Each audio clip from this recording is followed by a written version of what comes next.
The simulation chamber filled with blinding light. Warning alarms screamed through the massive training deck of the Galactic Strategic Academy. Red emergency lights flashed across metal walls. Within 90 seconds, every single alien cadet collapsed to the floor, their virtual bodies eliminated from the exercise. Instructor Nina Foster stood behind the thick observation window high above the training area. Her arms were crossed over her chest. Her face showed no emotion as she watched the chaos below. 20 of the galaxy's best military students lay scattered across the holographic battlefield like broken toys. She counted silently in her head. 87 seconds. They had lasted 87 seconds. Down on the training floor, confusion spread among the cadets. Some species didn't have human-like faces, but Nina could read shock in every movement, every gesture, every shift of posture.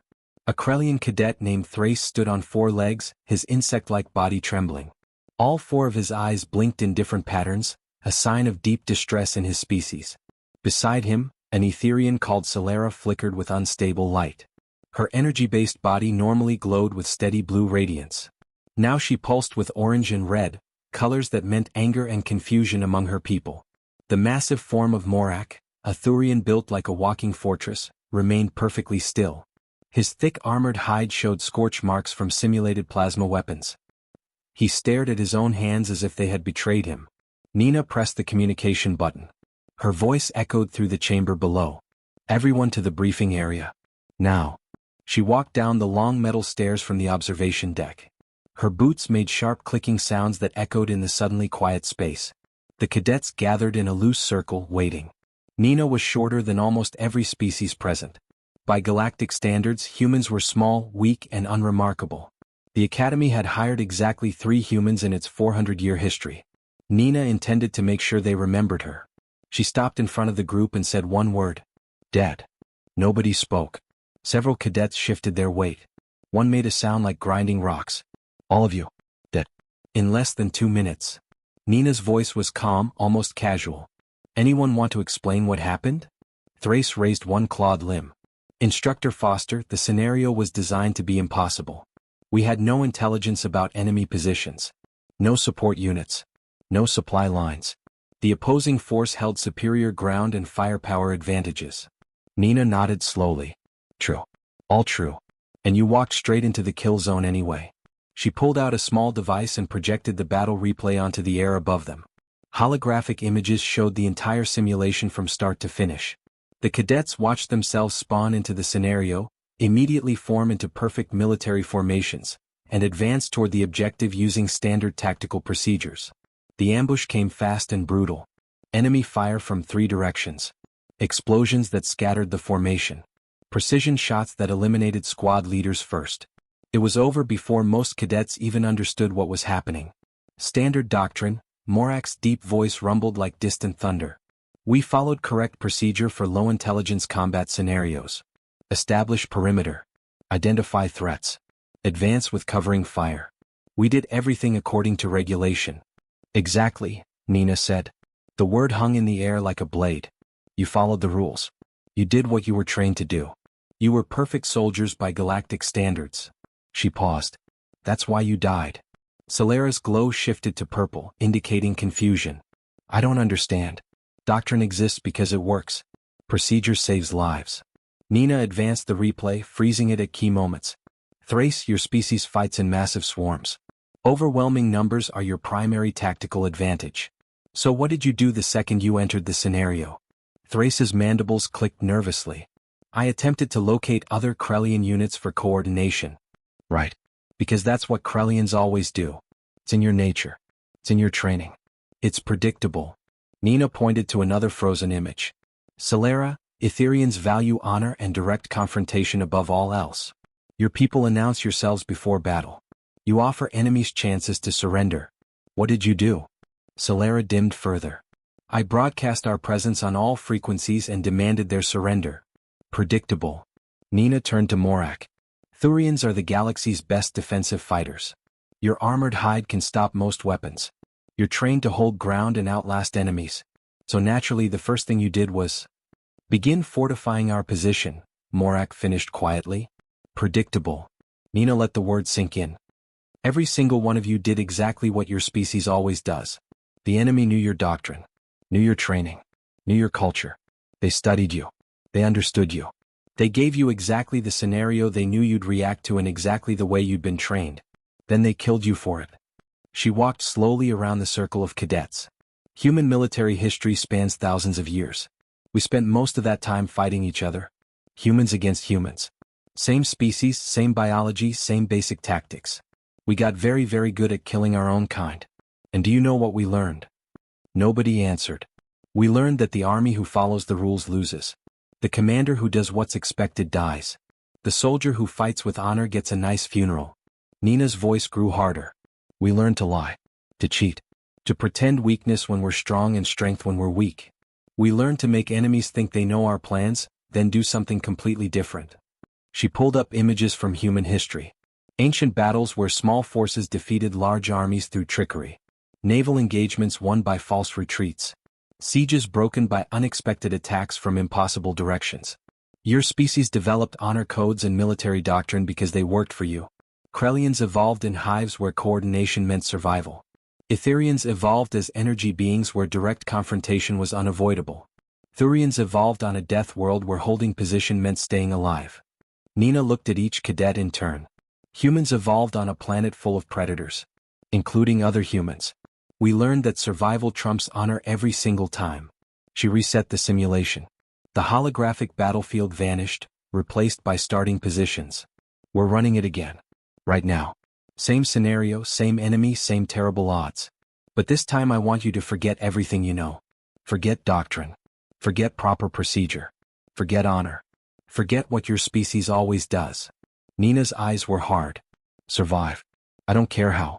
Use any method. Break any rule. The only thing that matters is being alive when the timer stops.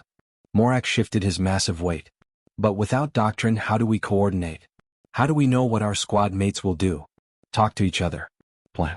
Adapt. Figure it out. Nina walked back toward the stairs. You have 30 minutes. No computers. No tactical databases. No communication devices. Just your brains and your squad. Make a plan that the enemy won't expect. As she climbed back to the observation deck, she heard the cadets begin arguing. Voices rose in 6 different languages. Thrace was gesturing wildly with multiple limbs. Solera was glowing brighter, insisting on something. Morak was pointing at terrain features and tactical positions. Nina settled into her chair and pulled up their personnel files. Each cadet represented the top graduate from their homeworld's military academy. Each had won awards, earned honors, and never failed an exercise. Until today. She watched them plan. Watched them struggle against thousands of years of cultural programming. They were thinking but still in the same old patterns. This was going to take time. The simulation timer began counting down. 29 minutes. 28. 27. Below, the cadets continued arguing about the best way to approach an impossible scenario. Nina smiled slightly. At least they were starting to question their assumptions. That was something. Time to see if any of them could learn to think like a human. The second simulation lasted 3 minutes and 42 seconds before the last cadet fell. Nina watched the replay in silence. The cadets stood in the training area below, breathing hard. Some species didn't breathe at all, but their equivalent signs of exhaustion were clear. Thrace's mandibles clicked rapidly. Solera's glow had dimmed to barely visible. Even Morak, built to endure days of combat, seemed tired. Better, Nina said through the speakers. Her voice echoed off the metal walls. You lasted longer. You used cover. You spread out. You tried to be clever. She paused. But you still died. She descended the stairs again. This time the cadets didn't look confused. They looked frustrated. That was progress, Nina thought. Frustration meant they were starting to care about succeeding instead of just following rules. Thrace, she said, pulling up specific moments from the replay. Walk me through your plan. The Krellian straightened his 4 legs. We split our forces into 3 groups. Group 1, led by myself, circled wide to the eastern flank. Solera's group advanced directly toward the enemy position to draw their attention. Morak's group held the rear, ready to support whichever element needed help. It was a standard envelopment maneuver with flexible reserve. And you thought that was deception? Nina asked. Yes, instructor. We made them think we were attacking from the front while our real strike came from the side. Nina shook her head slowly. No. You split your forces and attacked from 2 directions. That's not deception. That's just basic tactics that every military in the galaxy learns in first-year training. She highlighted several moments in the replay. Watch the enemy response. They barely reacted to Solera's group. They immediately shifted most of their forces to intercept your flank. Why? Thrace's 4 eyes blinked in different sequences. I don't understand. The flanking attack should have been unexpected. Krellians always flank, Nina said flatly. Your species' entire military doctrine is built on surrounding enemies with superior numbers. Every major Krellian victory in the last 2 centuries involved flanking maneuvers. The enemy knew exactly what you do because your people always do it.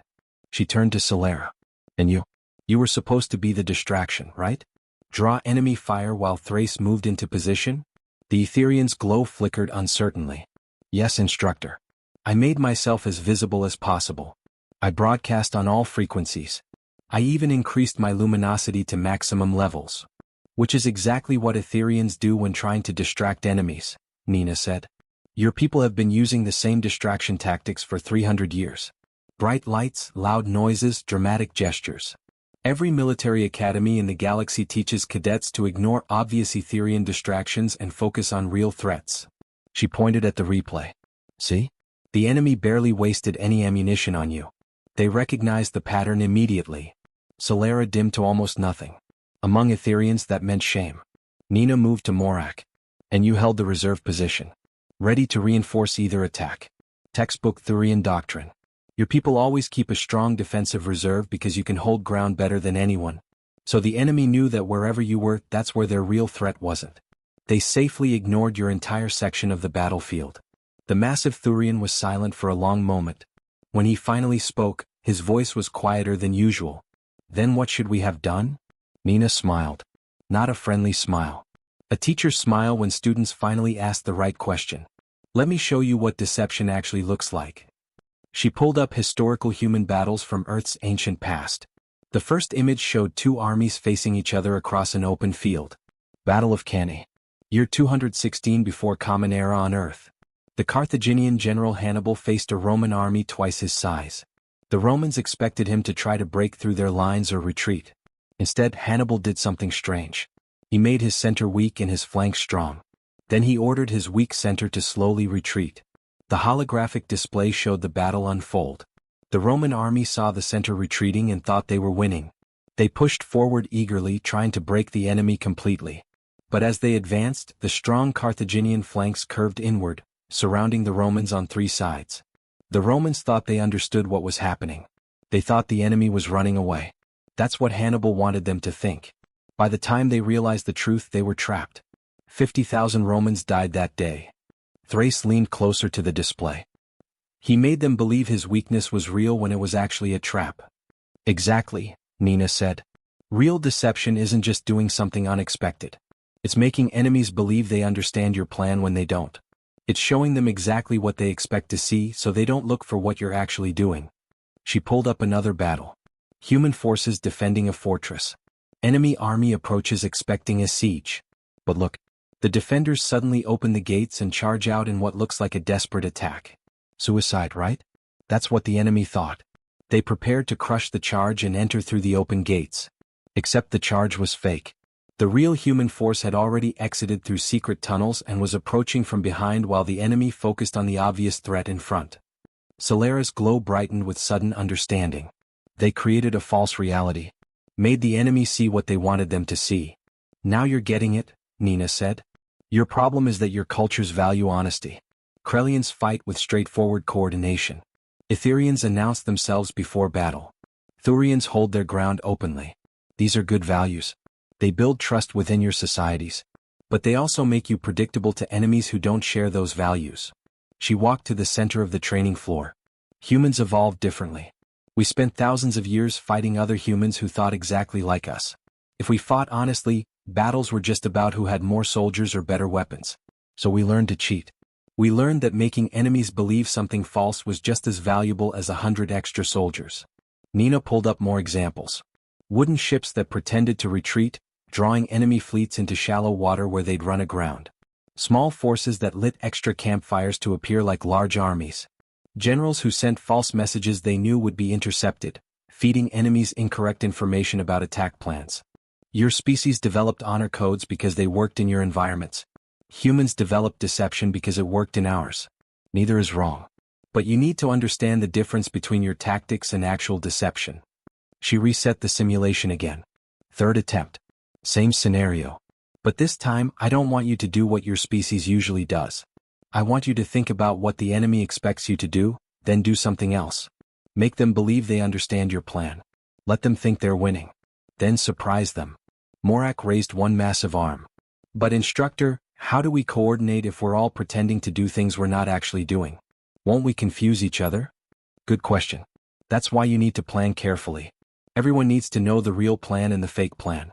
The fake plan is what you show the enemy. The real plan is what you actually do. Nina crossed her arms. It's harder than following doctrine. It requires thinking about how enemies think. Understanding what they expect. Deliberately feeding them false information through your actions. The cadets looked at each other uncertainly. This was completely outside their training. Their entire educational background taught them to follow proven methods, to execute textbook maneuvers, to trust in established doctrine. Nina was asking them to abandon all of that. You have 45 minutes this time, she said, walking back toward the observation deck. Plan carefully. Think about what the enemy knows about your species. Then show them something different. Something that makes them confident they understand you. Then hit them with the truth. As she climbed the stairs, she heard them beginning to argue again. But this time the conversation was different. They weren't discussing standard tactics.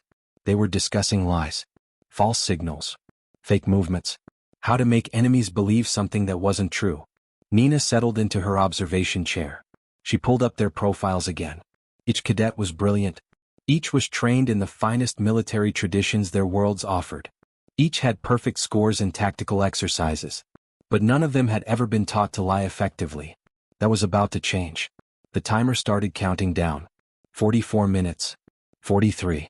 42. Below, Thrace was explaining something with animated gestures. Solera was pulsing with excited light. Morak was nodding slowly, beginning to understand. They were learning. Slowly, painfully, against every instinct their cultures had programmed into them. But they were learning. Nina allowed herself a small smile. Maybe some of them would actually survive the next attempt. The third simulation ended differently. The cadets survived for 8 minutes before being eliminated.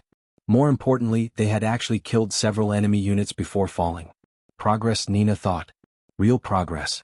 But it wasn't enough. She called them to the briefing area and projected a single question onto the display wall. The words hung in the air, glowing softly. What is your enemy afraid of? The cadets stared at the question in silence. Finally, Solera spoke. Afraid, instructor? We study enemy capabilities, not their emotions. Fear is not relevant to tactical planning. Nina raised one eyebrow. Not relevant? Fear is the most relevant thing in any combat situation. Every species fears something. Every military has weaknesses they desperately want to hide. If you can understand what your enemy fears, you can exploit it. You can make them make mistakes. You can defeat them without firing a shot. She changed the display to show a human face. The face looked calm, but the eyes showed something else. Something harder to define. Humans are persistence hunters, Nina said.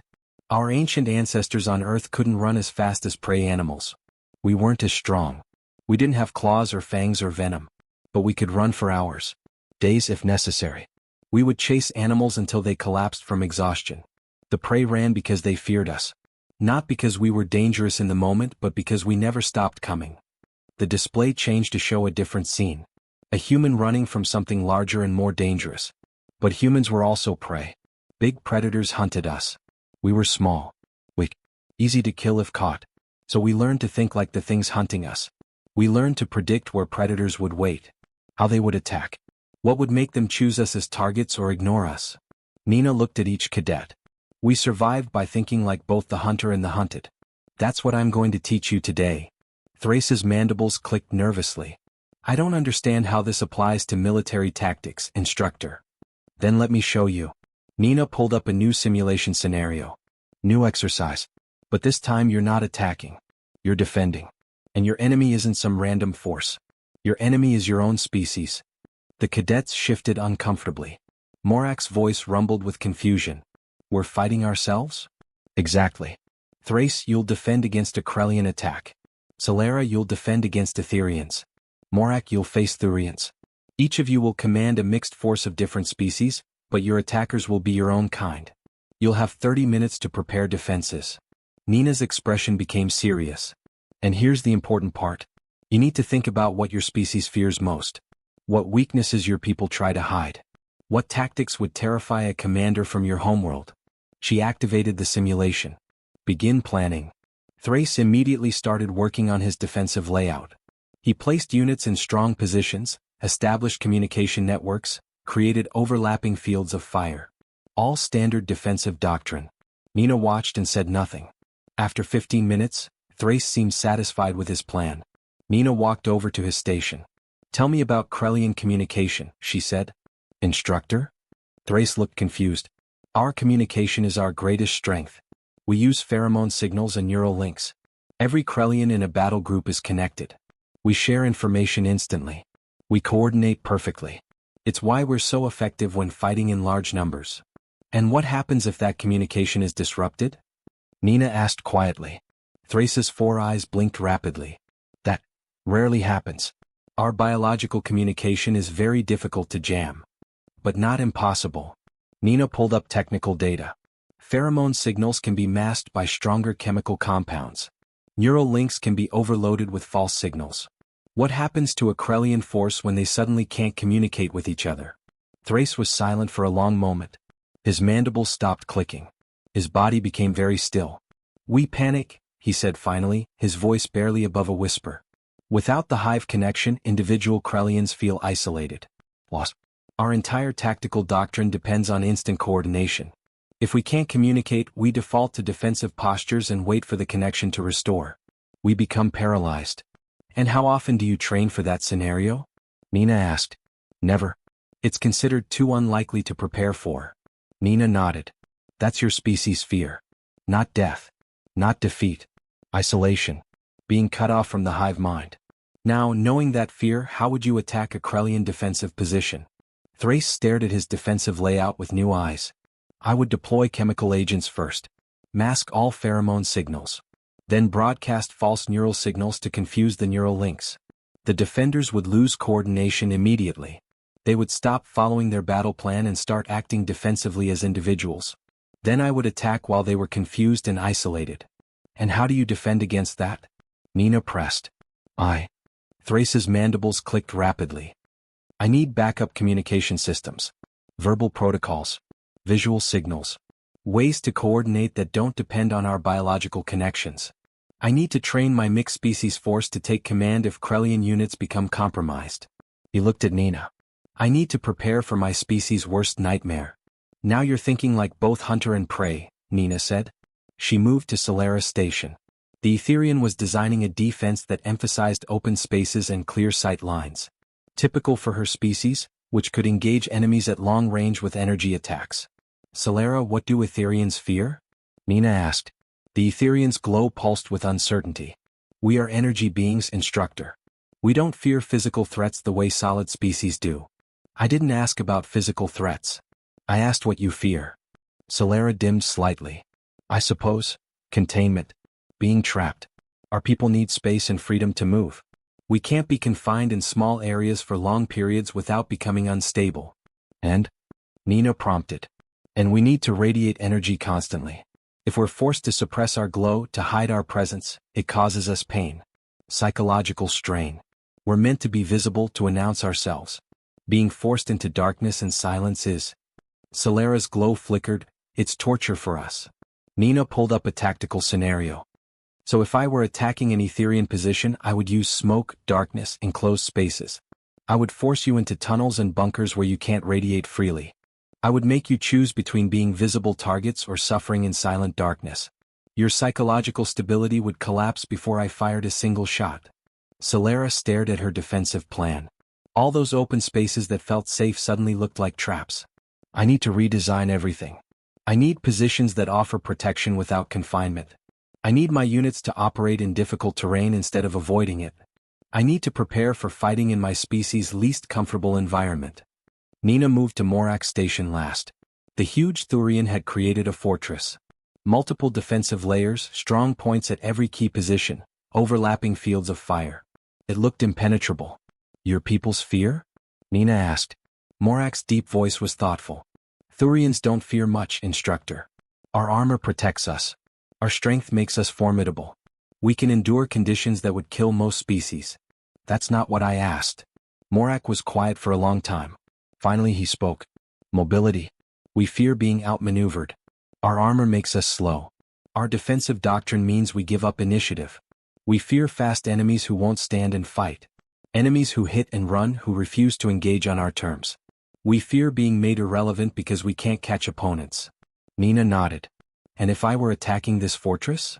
You wouldn't attack at all, Morak said slowly.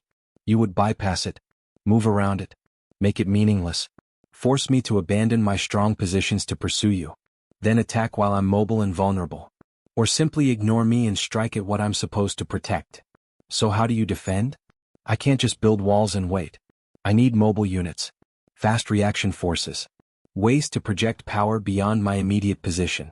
I need to defend against an enemy who won't play by Thurian rules. Morak looked at his fortress design. I need to prepare for the fight my species least wants. Nina stepped back and addressed all three cadets. This is the hardest lesson. Every species, every culture, every military has something they fear. Something they don't want to think about. A weakness they try to pretend doesn't exist. Humans learned to face those fears because we were constantly fighting enemies who thought exactly like us. They knew our fears because they had the same ones. She activated the simulation. Now defend. But this time, defend against enemies who know what terrifies your species most. Enemies who will exploit every psychological weakness, every cultural blind spot, every fear you don't want to acknowledge. The simulation began. Thrace's Krellian attackers immediately deployed chemical agents. His defenders lost coordination just as he'd predicted. But he was ready. Backup communication protocols activated. His non-Krellian units took temporary command. The defense held. Solera's Etherian attackers tried to force her into confined spaces. But she'd prepared bunkers with special ventilation and lighting. Her units could take cover without the psychological torture of complete darkness and confinement. Morak's Thurian attackers bypassed his strong points and struck at mobile targets. But he'd positioned fast reaction forces specifically to counter that tactic. All three cadets survived the full simulation time. When it ended, they stood in silence, processing what had just happened. They had defended successfully by preparing for their own species' worst nightmares. By acknowledging weaknesses they'd been trained to ignore. Nina descended to the training floor. Humans evolved as both hunters and prey. We had to think like the animals we chased and the predators who chased us. We had to understand fear from both sides. That made us different from species who evolved as pure predators or pure prey. We learned empathy with our enemies not because we were kind, but because our survival depended on it. She looked at each cadet. Now you're starting to understand. Real tactical thinking isn't just about your strengths. It's about understanding everyone's fears. Including your own. Especially your own. Thrace's mandibles clicked softly. This is why humans are effective, isn't it? You're not stronger or faster or better equipped. You just understand psychology better than anyone else. Nina smiled. We understand that every battle happens in two places. On the ground and in the mind. Win the mental battle first and the physical battle becomes easier. She pulled up the next simulation parameters. Tomorrow we go further. Tomorrow you learn how humans turn enemy strengths into weaknesses. For now rest. Think about what you learned today. Think about what else your species might fear that you haven't admitted yet.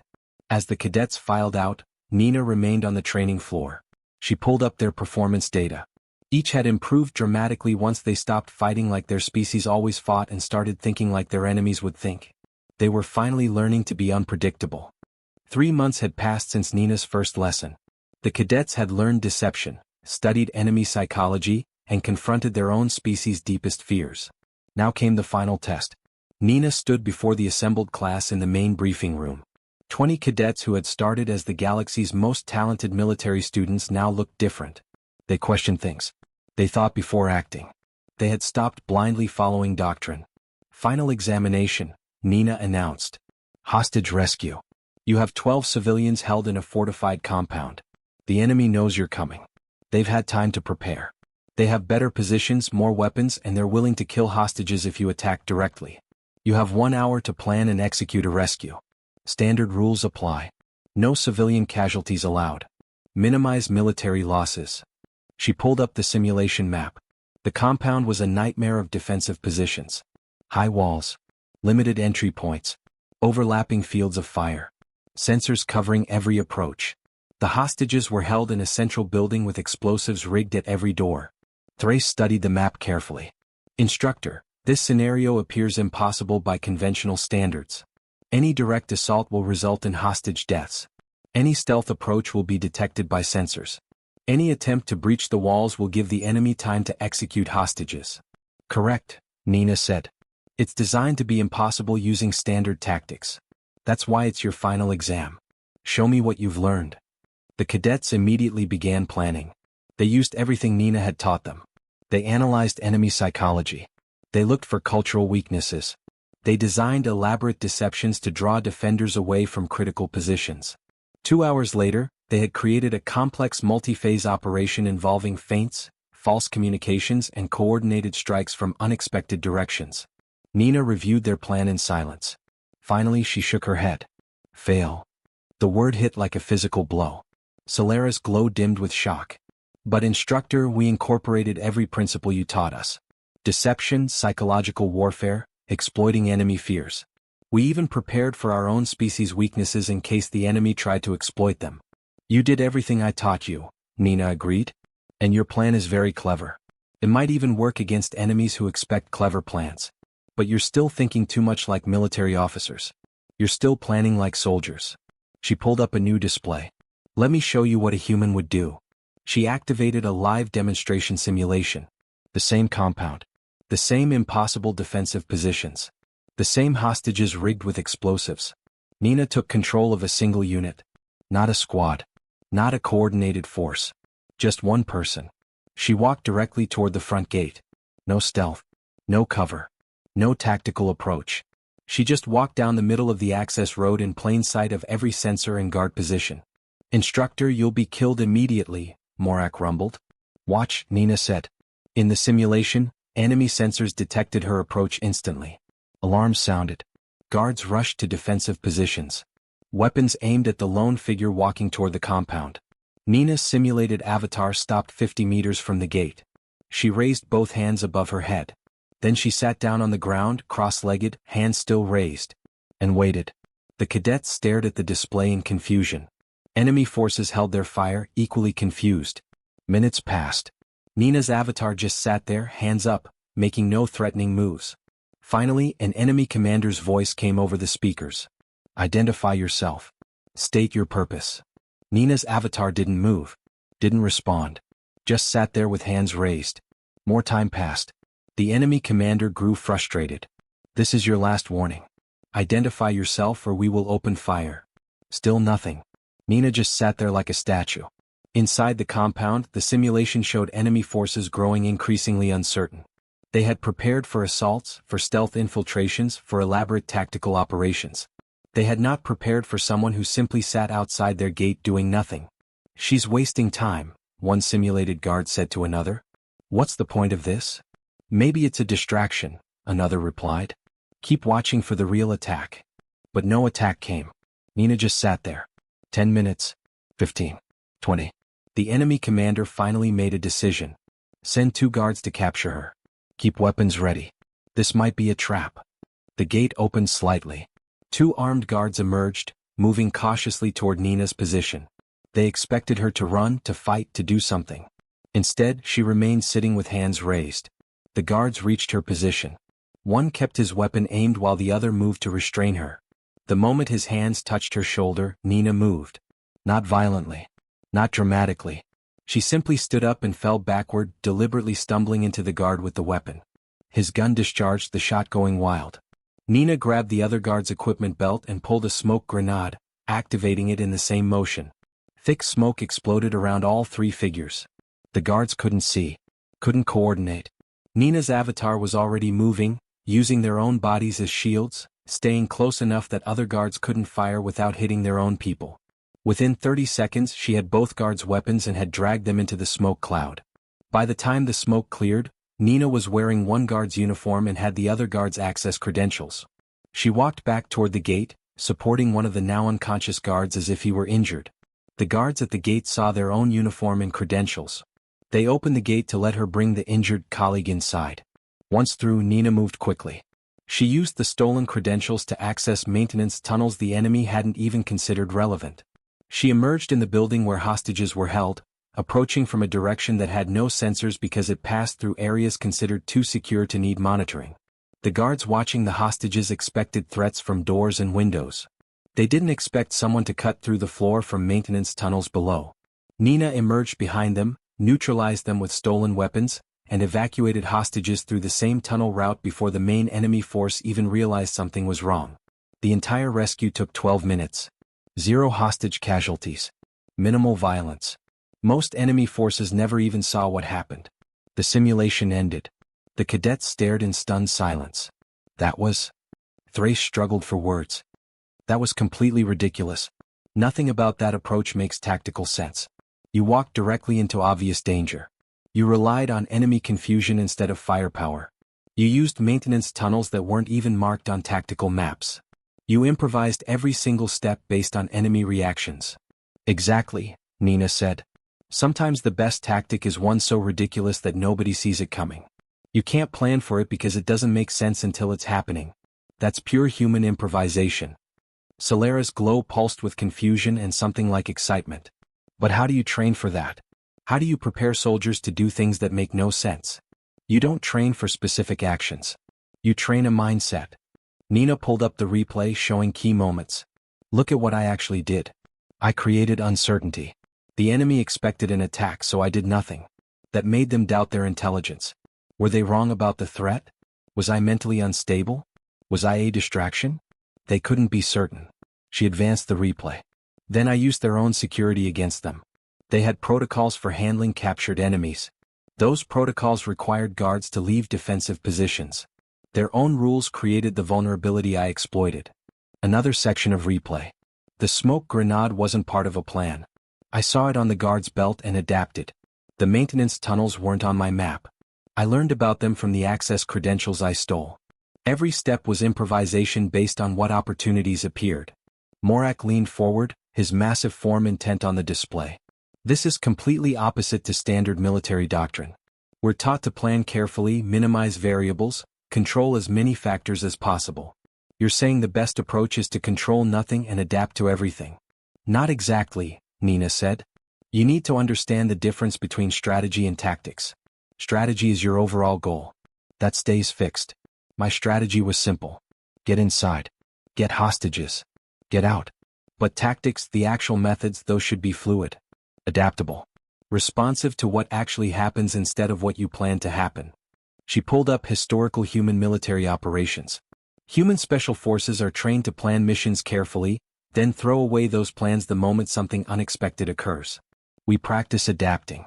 We practice turning enemy actions into opportunities. We practice being comfortable with uncertainty. Nina walked around the room looking at each cadet. Galactic military doctrine is built on certainty and control. Your species developed in environments where careful planning led to survival. Humans developed in chaos. We're persistence predators who had to chase unpredictable prey. We're also prey animals who had to escape creative predators. We learned to be comfortable with improvisation because our survival depended on it. She stopped at the center of the room. That's the final lesson. All the deception, all the psychology, all the analysis of enemy fears, those are tools. But the real advantage humans have is that we're comfortable not knowing what happens next. We can make plans and abandon them instantly if better opportunities appear. We can act on instinct while simultaneously thinking strategically. We embrace chaos instead of fearing it. Thrace's mandibles clicked thoughtfully. So the final exam wasn't really about rescuing hostages. It was about showing us that even after learning everything you taught us, we're still thinking too rigidly. Partly, Nina admitted. But also, I wanted you to see what's possible when you stop trying to control everything and start working with what actually exists. Your plan was good. Against most enemies it would probably succeed. But you spent 2 hours crafting something complex and fragile. I spent 12 minutes doing whatever worked in the moment. Both approaches have value. You need to know when to use each one. She pulled up a new scenario. Now you try. Same compound. Different enemy positions. You have 30 minutes. But here's the rule. You can plan for the first 5 minutes. After that, I'm adding random elements. Guard patrols changing routes. New sensor systems activating. Weather changes. Equipment failures. Hostage movements. Every minute something new happens that you didn't plan for. Show me you can adapt." The cadets looked at each other nervously. Everything in their training screamed against this approach. But they'd learned to trust Nina's methods even when they felt wrong. "One more thing," Nina added. "You're not all working together this time. Thrace, Celera, and Morak, you're each running separate rescue attempts. Same compound, same hostages, but you can't coordinate. You'll see what the others do through shared intelligence, but you can't communicate or plan together. Respond to what actually happens, not what you wish would happen." She activated 3 separate simulations simultaneously. "Begin." All 3 cadets started planning. But Nina could see the difference from 3 months ago. They weren't creating elaborate schemes. They were identifying simple goals and preparing to adapt. They were thinking like humans. Thrace's approach involved creating multiple small crises to fragment enemy attention. Celera focused on psychological manipulation, making guards doubt their own intelligence. Morak chose direct action with multiple contingency options prepared. As random elements appeared, each cadet adapted, abandoned parts of plans, seized unexpected opportunities, improvised with whatever resources appeared. None of their rescues went as initially planned. But all 3 succeeded, using completely different methods that evolved moment by moment. When the simulations ended, Nina smiled with genuine satisfaction. "Now you understand. Human tactics aren't about being smarter or stronger. They're about being comfortable with uncertainty and turning chaos into opportunity. That's what makes humans dangerous. We don't just adapt to change. We create it, embrace it, and use it as a weapon." The cadets stood quietly, processing everything. They had passed the final exam not by following what they'd learned, but by learning when to ignore it and improvise. Nina had taught them to think like humans. Now they were ready to return to their own militaries as something new. Something unexpected. Something that would make future enemies very, very uncertain. 6 months had passed since graduation. Nina sat in her small office at the Galactic Strategic Academy, reading reports on her tablet. Outside, snow fell gently on the training grounds. The academy was located on a neutral world chosen specifically because its environment was uncomfortable for every species equally. Nobody had home advantage here. Her tablet chimed with an incoming priority message. Nina opened it and began reading. Her expression didn't change, but her eyes moved faster across the screen with each sentence. The Krellian frontier. A border dispute between Krellian forces and an aggressive species called the Zhen. 3 Krellian colony worlds at risk. Diplomatic negotiations had failed. Military confrontation seemed inevitable. Casualties projected in the hundreds of thousands. The Krellian commander on scene was recently promoted Captain Thrace. Nina leaned back in her chair and continued reading. The Zhen had violated the border with a substantial fleet. They claimed the territory based on ancient migration patterns. The Krellians claimed it based on 3 centuries of actual settlement. Both sides had valid legal arguments. Both sides had mobilized for war. Standard military doctrine from both species called for immediate engagement. The Zhen would strike first to establish dominance. The Krellians would swarm to overwhelm with numbers. It should have already become a bloodbath. But something unexpected had happened. According to the report, Captain Thrace had done something no Krellian commander had ever done before. When the Zhen fleet arrived and demanded immediate Krellian withdrawal, Thrace had responded by broadcasting a simple message. "We acknowledge your claim has legal merit. We also maintain our claim has legal merit. Rather than resolve this through violence, we propose uncertainty." The Zhen commanders had been confused. What did uncertainty mean? Thrace had explained. Both sides would withdraw their main fleets to neutral positions. A small mixed force from each side, no more than 10 ships, would remain in the disputed zone. These forces would not engage in combat. Instead, they would jointly patrol the territory for 60 days while diplomats worked on a negotiated settlement. During this time, neither side could legally claim full control. The territory would exist in deliberate uncertainty. The Zhen had refused initially. Their culture valued clear dominance hierarchies. Uncertainty was weakness. But Thrace had done something else unexpected. He'd broadcast his own troop movements openly, showing exactly where his forces would withdraw to. He'd invited Zhen observers to verify the withdrawal. He'd made himself completely transparent about positions, numbers, and intentions. This transparency had confused the Zhen even more. Enemies didn't reveal their positions. This had to be deception. But if it was deception, what was the real plan? While Zhen commanders debated whether this was a trap, Thrace had sent another message. This one included detailed analysis of what would happen if they fought, casualty projections for both sides, economic costs, political consequences. He'd sent the Zhen their own tactical doctrine showing he'd studied how they fought. He'd pointed out specific weaknesses in their current positions that he could exploit if forced to fight. Then he'd offered the uncertainty option again. The Zhen commanders had found themselves in an impossible situation. Fighting seemed risky because the enemy clearly understood their tactics. But accepting the uncertainty proposal felt like weakness. They'd been paralyzed by overthinking. Into this paralysis, Etherian commander Celera had arrived. Her ship had approached both fleets, broadcasting on all frequencies. Her message was simple and visible to everyone. I represent the Etherian Diplomatic Corps. I am unarmed. I am entering the disputed zone to establish a neutral observation post. Both Krellian and Zhen forces are invited to send representatives to discuss terms. I will remain here, visible and vulnerable, until you reach agreement or until you kill me. Choose. It was an insane move by traditional military standards. Celera had made herself a hostage to both sides simultaneously. If fighting started, she would certainly die. But her death would make whichever side fired first responsible for killing an unarmed diplomat from a neutral power. The Zhen couldn't fire without severe political consequences. The Krellians wouldn't fire because she was technically an ally. Both sides were trapped by her presence. While everyone processed this, Thurian Commander Morak had done something equally unexpected. His heavy cruiser had positioned itself directly between the two main fleets. Not aggressively. Not defensively. Just sitting there in the middle of the potential battlefield. His message had been characteristically brief. If fighting begins, my ship will not move. Both sides will have to go through me to reach each other. I will defend myself against whoever shoots first. Choose carefully. Morak had turned himself into a test. Whichever side opened fire would immediately face a Thurian heavy cruiser, giving the other side tactical advantage. Neither side wanted to shoot first anymore. Between Thrace's transparent unpredictability, Celera's vulnerable positioning, and Morak's immovable presence, the entire military situation had transformed into something completely different. It wasn't a battle anymore. It was a psychological puzzle where the only winning move was not to fight. The Zhen commanders had finally agreed to the uncertainty proposal. Not because they wanted to, but because every alternative seemed worse. 60 days of joint patrols while diplomats negotiated. No territory gained. No territory lost. Just uncomfortable uncertainty.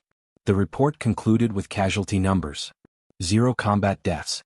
0 ships lost. 3 Krellian colony worlds saved. 1 major interstellar incident resolved without violence. At the bottom of the report was a note from Galactic Command. Request analysis. How did junior officers resolve situation that senior commanders believed was unsolvable? Nina smiled and typed a brief response. They learned to think like humans. They embraced uncertainty, used transparency as a weapon, made themselves unpredictable, and turned enemy psychology against itself. Recommend promoting all 3 officers and monitoring their future careers closely. She sent the message and stood up, walking to her office window. Outside, she could see the main training facility. A new class of cadets was gathering for orientation. 20 fresh graduates from the galaxy's best military academies. Each one brilliant. Each one confident. Each one completely certain they understood warfare. Nina's smile widened slightly. They would learn. Her tablet chimed again. A personal message this time from Thrace. Instructor Foster.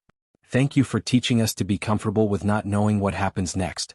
The Zhen are still confused about what we did. Honestly, we're a bit confused too. But it worked. The diplomats are making progress. No one died. I think you would be proud. Or maybe you'd tell us we got lucky and should have improvised better. Either way, thank you. Nina typed a quick response. Luck is what happens when improvisation meets opportunity. You created the opportunity. Well done. Stay unpredictable. She attached a file to the message. It contained 3 new tactical scenarios, each designed to be impossible using standard doctrine. Let them keep practicing, she thought. Keep them thinking. Keep them questioning their own assumptions. Another message arrived, this time from Celera. Instructor, I spent 3 days sitting in that observation post wondering if I was about to die. Every instinct told me to move to safety. But I remembered what you said about turning chaos into opportunity. Making myself vulnerable made everyone else uncertain. Uncertainty was the weapon. I understand now why humans are so dangerous. You're comfortable in situations that terrify everyone else. Nina replied simply. The bravest thing you can do is make yourself vulnerable when everyone expects you to defend yourself. You learned well. The third message was from Morak. Instructor Foster. I positioned my ship between two fleets and waited. I did nothing. It was the hardest thing I've ever done. Thurians are taught to act, to move, to fight. You taught me that sometimes doing nothing is the strongest action. Thank you. Nina's response was brief. Doing nothing is still doing something when everyone expects you to do everything. You understood the lesson perfectly. She closed the messages and pulled up the new cadet roster. 20 names from 20 different species. Each one had perfect scores in tactical simulations. Each one had letters of recommendation from senior military officials. Each one believed they were prepared for anything the academy could teach them. Nina began designing their first simulation. It would be impossible by standard doctrine. They would die quickly and completely. They would be confused and frustrated. They would question everything they thought they knew about warfare. That's when real learning would begin. She finished the simulation design and scheduled it for tomorrow morning. The new cadets would arrive expecting lectures on military theory, discussions of historical battles, perhaps some basic training exercises to establish their baseline capabilities. Instead, they would walk into an unwinnable scenario with no warning, no preparation, and no mercy. Just like her first class had. Nina looked at the photo on her desk. It showed her old unit from Earth, back before she'd been recruited to teach at the academy. Humans who had taught her everything she now taught these alien cadets. How to be unpredictable. How to embrace uncertainty. How to turn weakness into strength through sheer audacity and improvisation. One of her old commanders had told her something she'd never forgotten. The enemy can prepare for anything except what they can't imagine. So be unimaginable. That's what she was teaching these cadets. Not tactics. Not strategy. Not doctrine. She was teaching them to be unimaginable. Her office door chimed. Nina looked up to see 3 figures standing outside. Thrace, Solera, and Morak. They were supposed to be at their new postings, but apparently they'd made time to visit. She opened the door. Commanders. I didn't expect to see you here. Thrace's mandibles clicked in what Nina had learned was Krellian amusement. We're on leave after the border incident. Thought we'd stop by and watch you torment the new class. Solera's glow pulsed with bright excitement. We want to see their faces when they fail their first simulation. The way we did. Morak's deep voice rumbled with something that might have been humor. We also brought suggestions for making the scenario even more impossible. Nina stepped aside and let them enter. You 3 have learned entirely too well. You're starting to think like humans even when you don't need to. Is that a problem, instructor? Thrace asked. No, Nina said, pulling up the simulation design. It's exactly what I hoped for. Now help me make this properly impossible. These new cadets look too confident. Let's fix that. The 4 of them spent the next hour refining the scenario. Adding psychological elements. Creating false patterns for cadets to recognize and trust before exploiting those patterns against them. Building in assumptions that would lead to disaster. By the time they finished, the simulation was beautifully, perfectly impossible. The new cadets would have no chance using standard doctrine. They would have to think differently. Question everything. Embrace uncertainty. Or they would fail. Just like the first class had failed. Just like every class would fail until they learned the most important lesson. Being predictable gets you killed. Being unpredictable keeps you alive. Tomorrow morning, 20 confident cadets would learn that lesson the hard way. Nina was already looking forward to it. She dismissed her former students and returned to her desk. Outside, night had fallen over the academy grounds. Lights glowed in various buildings where staff prepared for the new semester. In 12 hours, those confident young cadets would walk into the training facility expecting to begin their advanced military education. They had no idea what was waiting for them. Nina pulled up her teaching notes and added a new section based on what Thrace, Solera, and Morak had accomplished at the border. Real-world application of human tactical thinking. She would use it as an example in a few months, once the new cadets had learned enough to appreciate how difficult and brilliant it had been. For now, though, they needed to learn humility. They needed to fail. They needed to discover that everything they thought they knew about warfare was incomplete. Then, and only then, could she teach them to think like humans. Nina closed her tablet and turned off her office lights. Tomorrow would be interesting. It always was when a new class arrived. She walked out into the cold night, heading toward her quarters. Behind her, the training facility waited in darkness. Inside, holographic projectors were already loaded with tomorrow's impossible scenario. Sensors were calibrated. Safety systems were active. Everything was ready. The cadets just didn't know it yet. Nina smiled as she walked through the snow. Teaching aliens to think like humans was the strangest job in the galaxy. It was also the most satisfying. Because when they finally understood, when they finally grasped what made humans so effective at warfare despite being physically unremarkable, they became something new. Something dangerous. Something unpredictable. And in a galaxy full of species that valued certainty, honor, and predictable doctrine, unpredictability was the greatest weapon of all.